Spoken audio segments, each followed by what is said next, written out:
It's good to have you on with us, Trey. Not good times in Gainesville. Hutton and I have argued it's never a good time in Gainesville because it's a terrible college town. But nonetheless, losing to USF, someone perceived as a little brother, for sure, to Florida, and the way in which they lost, where you get a spitting incident on the final drive up a point after what we watched on Thursday night. We said it a year ago at this time, too, about Billy Napier, and he rose from the ashes and had a great finish this season. It could certainly happen again, Trey, but we're seeing a lot of the same problems in year 4 now under Napier. What is the current state of things with the Gators program? Yeah, it's a mess. I mean, in talking with boosters and folks, around the athletic department on Sunday, I got a bunch of text messages after the loss. Like the fact that we're sitting here in the same spot, Chad, that we were. I remember having this conversation with you last year after they lost a week 2 game, and so here we are once again.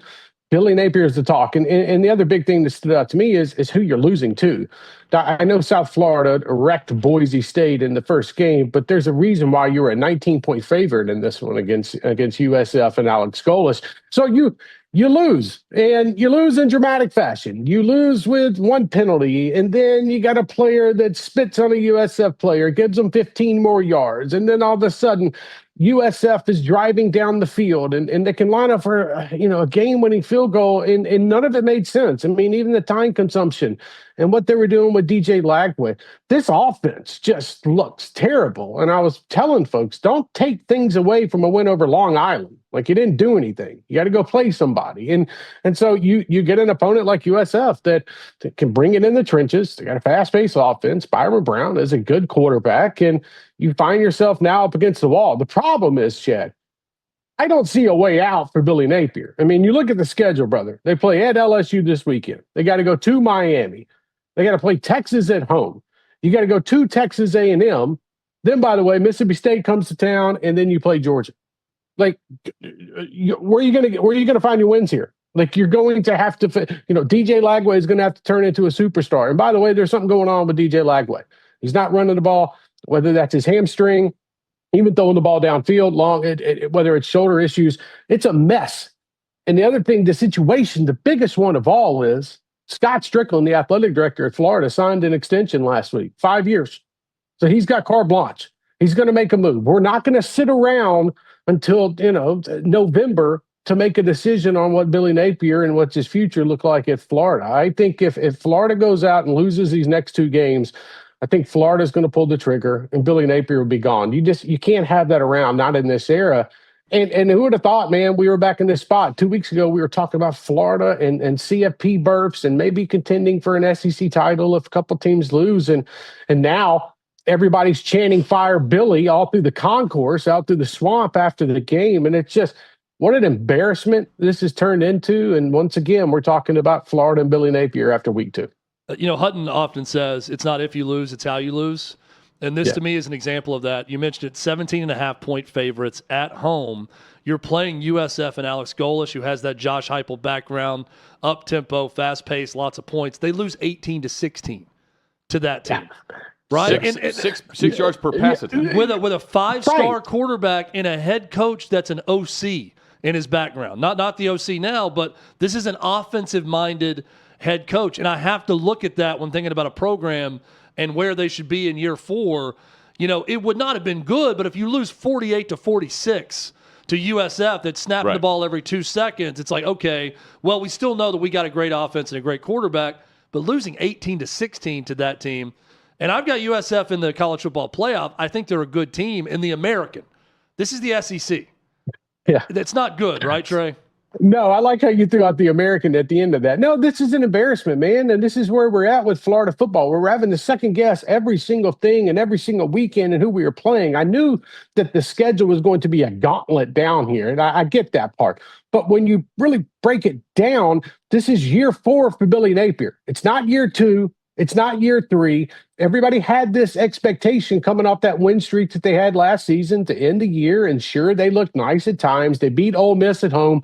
Congratulations. You can't hang your hat on that anymore. And then you come out and fans are expecting, okay, let's go beat USF. And then, by the way, we're going to go to Baton Rouge and give them a fun game at night. And all the pregame shows are going to be there. nope, that didn't happen. You lose the game, pregame shows now going to Knoxville, and LSU loses out on the good jazz of having a top 10, top 15 matchup. Like, this is just getting old. And you got folks in the Bull Gator Association, which, by the way, for everybody out there, it's pretty much like the Booster Association. For folks, they make a lot of decisions, the financial ones, but they're not happy. And once again, they're sitting here having to answer questions about Billy Napier and what our future looks like as a college football program. We've gotten to a point now, especially in this new era of college athletics, you're not sitting around and waiting. They're not going to sit around and wait till Halloween to make a decision on Napier. It would come in due time if they don't look good. And this just doesn't look like a team that's disciplined. Like, I would get, Chad, in the first year, maybe the second year, you're a little undisciplined. You're trying to filter out some folks, trying to get your prerogative and how you want to run your program. This is the fourth year. We got players spitting on opponents in the fourth quarter for a 15-yard penalty. Nothing seems right in Gainesville right now. And I think at the end of the day, once they go through this little stretch right here, Florida's going to have a tough decision to make, because there are going to be coaches that are available that would want to take over that Florida football program. I just don't feel like right now Billy Napier has not shown to me that he can be an SEC head coach, especially at a power school like Florida. And yes, I do keep Florida as a power school because of the financial resources and the history they have. So he's 1-2 against Kentucky. They'll be going to Lexington this year. Congrats. And Mississippi State just beat Arizona State. They have Mississippi State on their schedule. I do think the coach who was on the field, I think it's Alex Golesh. I think he's the Gators' next head coach. There's one that's available, possibly, Trey. Please tell me you're talking about John Gruden. No, Alex Golesh. He mentioned. No, I know. I'm sorry. Yeah. John Gruden will be in Arkansas. Yeah, John Gruden makes a lot of sense for Arkansas, for sure. Yeah, it does. No, Alex Golesh should probably have gone over there into the office and checked out the itinerary, see what kind of furniture he needed to add to what Billy Napier had. Especially when he got back to South Florida, I'd imagine Kalen DeBoer also had a fruit basket waiting for him, appreciating him, taking him out of the national conversation this week. I think that when you look at Alex Golesh, guys, hot commodity, and he's going to stay in the South. He's not going to a Big Ten school, nothing along those lines. So I just feel right now, like, if you had to look at it, would you go that far down the road? I don't think so. I'd go to Tampa and get your next guy. He can run a program. Absolutely. So John Mateer appears to be a problem for the SEC and college football at Oklahoma. We knew the ability to run and pass at Washington State, but now seeing it with everybody getting a chance to see it in prime time against a really good Michigan defense, that opened my eyes to the possibility of what Oklahoma could be this year, Trey. No, John Mateer might be a Heisman candidate come first weekend in November. The guy looked good, and he's got an offense that can back it up. He's got a defense that can get him out of jams. You saw what they did against Bryce Underwood in Michigan, and it's not just Bryce Underwood. Like, it's what you did against the Michigan defense is what stood out to me the most. He was able to get the ball down the field. He was able to tuck it and run it at the same time if need be. And this was a massive win for Brent Venables. He needed this. There were expectations this season for Oklahoma. I think they lived up to it.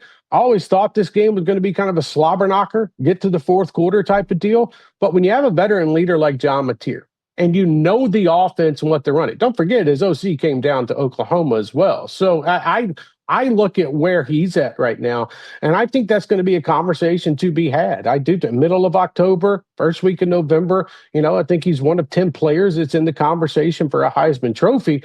And when we look at it too, like, this is a big step for the Oklahoma football program. They had to take that step. They needed to win that game on Saturday against a Big Ten opponent, a recent national champion against Michigan. So when we really take that next step and we really look at how this thing's going to go forward, I think right now I would say Oklahoma is going to be right outside the top 4 of the SEC. But Chad and Jonathan, who's to say?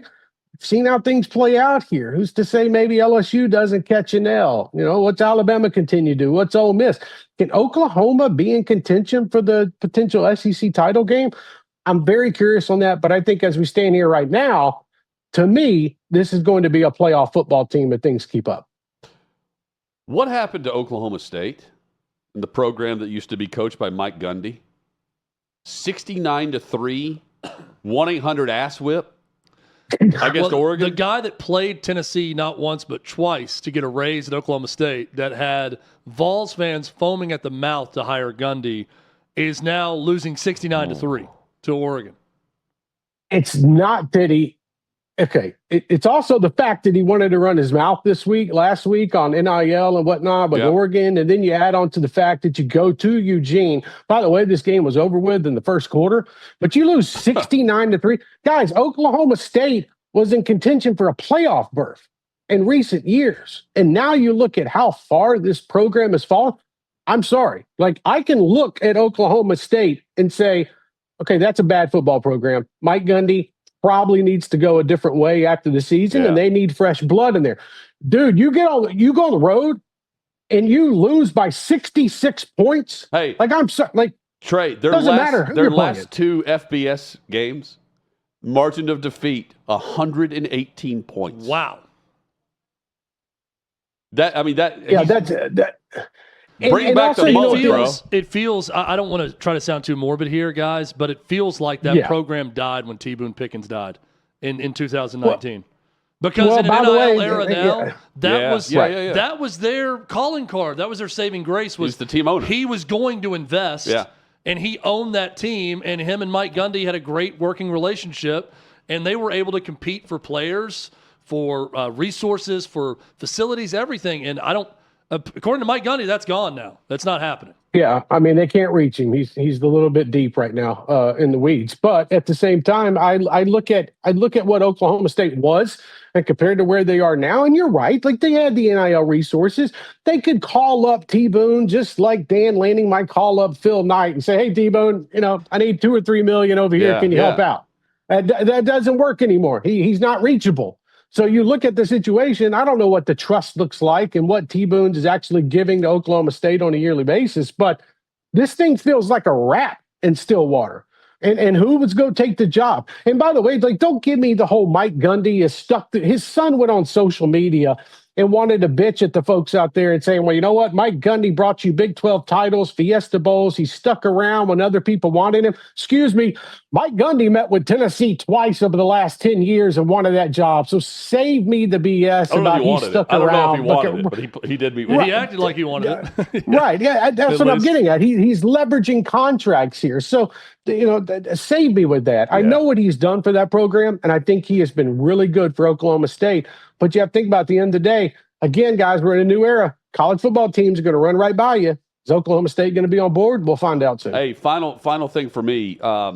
Just your early thoughts so far of Tennessee's matchup against Georgia and what we're about to watch. I'm fascinated to see. I'm glad my plans changed this weekend. I can go 40 miles and not 500 miles to Baton Rouge.